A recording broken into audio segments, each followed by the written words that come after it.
All right, all right. What's up, guys? We're here with Celeste. Celeste, mentee inside of our mentorship here. I know everyone's asking this question. That's what this is what they're thinking. Can you share with us what is the biggest win that you've had from a sales standpoint using digital arbitrage, the methods that we teach in the last 30 days? What would you say? 5 grand is what I've been able to do in the last 30 days. And what is it that you do full time right now, or full I am, time? yeah, I'm a property manager for a Okay. self-storage facility. So property manager, you done 5 grand with this business on the side, right? You're not doing Yeah. this full time. You're balancing this everything. Let's take it back to the beginning because I know this is probably what everyone wants to hear, right? Could you walk me through kind of what were you doing before you found us in our mentorship? Like what was it kind of you were doing before? I know you had bought some courses beforehand as well. Kind of yeah, like what was your journey prior to working with us?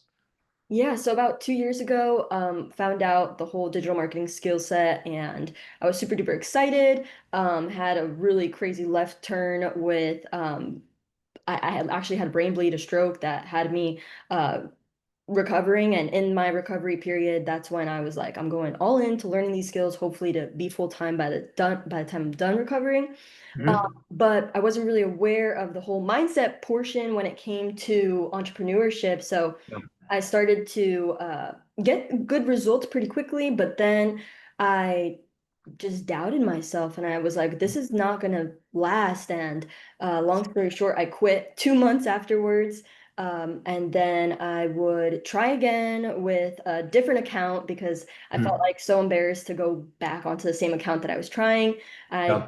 tried faceless and then I tried blocking 300 plus people with Yeah. another account.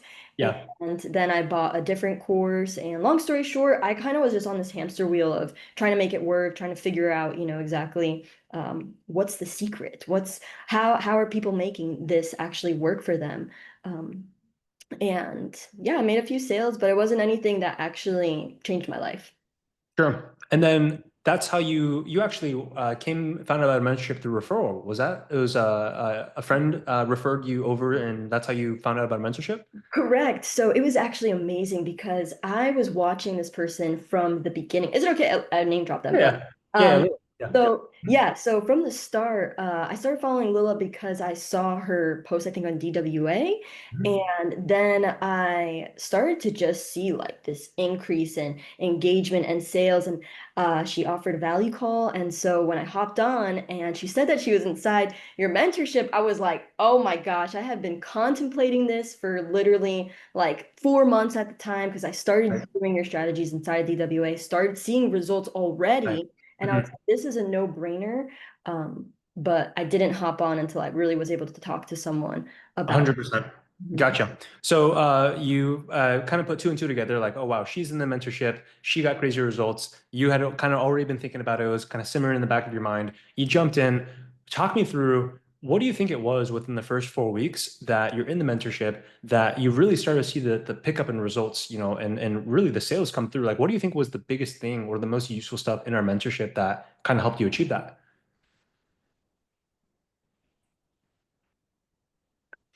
Definitely taking uncomfortable action. Like every time that I had a decision to follow what was being taught inside of the mentorship, I either was going to kind of lightly do it, and like Mhm. try to, do it, but without being uncomfortable or go all in. And that's exactly what I did with the value calls, the strategy calls, Mm. DMing people, and just understanding that every single moment isn't wasted because I either get market research or I Mhm. make a sale. And Right. that helped me. Mhm. Oh, 100%. So the strategies, tactically speaking, let's go a little tactical.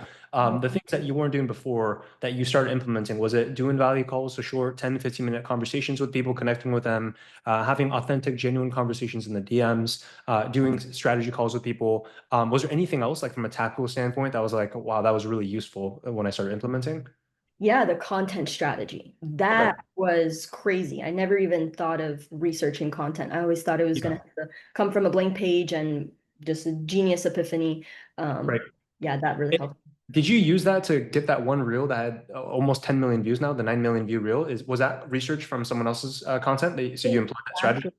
Exactly. Exactly. Yep, that was the 10-10. And at that point, I was like, this is genius. This works. Yeah. Like, Mhm. 100%. Okay, so you used a 10 by 10 strategy that popped off. And then, okay, that's really, really cool. How do you feel about from a mindset perspective, from an accountability perspective? That's one thing I want to unpack there. You said that you were able to get uncomfortable and lean into that discomfort when you're in our mentorship. What do you think it was about the mentorship that allowed for you to do that? Because I do truly believe, and we are talking about this on the coaching call earlier, right? Which is that people, even if they know the right information, they don't execute, not because they don't know it, but because they have this mental block that's happening. What do you think it was about our mentorship? Was it the one-on-one accountability? Was it the weekly calls where I'm coming on and coaching you on mindset? Like, what do you think it was that like help you push through and lean in and get over those mindset blocks?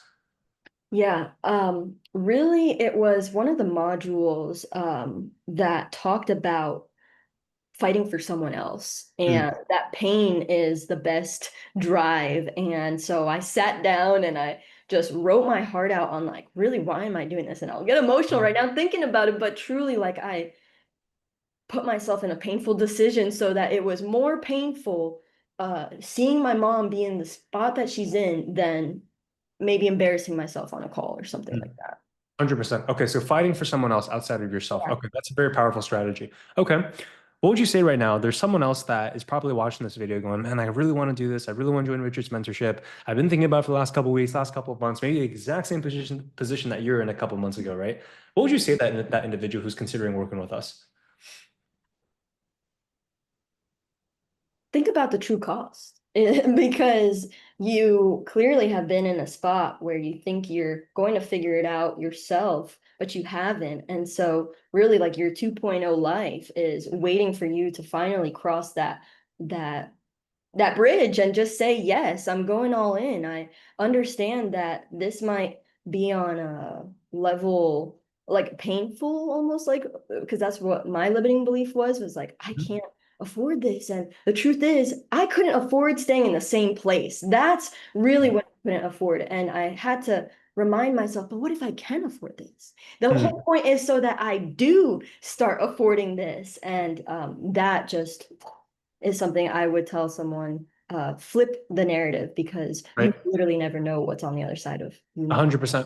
I love that. And I think an even more powerful thing just to add on to what you said there is that discomfort is a good thing because it means you're growing, right? Yeah. So oftentimes we see discomfort at the gym. I talked about this last week on the call, right? You see discomfort and you go, oh my gosh, maybe it's a bad thing. No, discomfort in the gym means that you're leveling up your body. So maybe Mhm. discomfort in your mind, which is fear, which is anxiety, which is, I don't know if this is going to happen. And you start thinking about all the worst case situations. What if this doesn't work out? That's just discomfort. And Yeah. discomfort, the same way that you experience it in the body, is a great thing for progress. It's the same thing within your business. That means you're about to step into that new path. And I think for you, Celeste, obviously, I can't take the credit for this. The only person that could take the credit is you. You and I are both people of faith, so we give the glory, give the glory to God. But at the end of the day, you put in the work. You sought out for the mentorship. You execute on what it is that our coaches teach you, on what I teach you. And I'm just super proud of you. So, this is just the beginning. First 30 days, 5K. Let's double that up. Let's run it up, and let's keep making more impact. Thank you, Richard. I really appreciate it.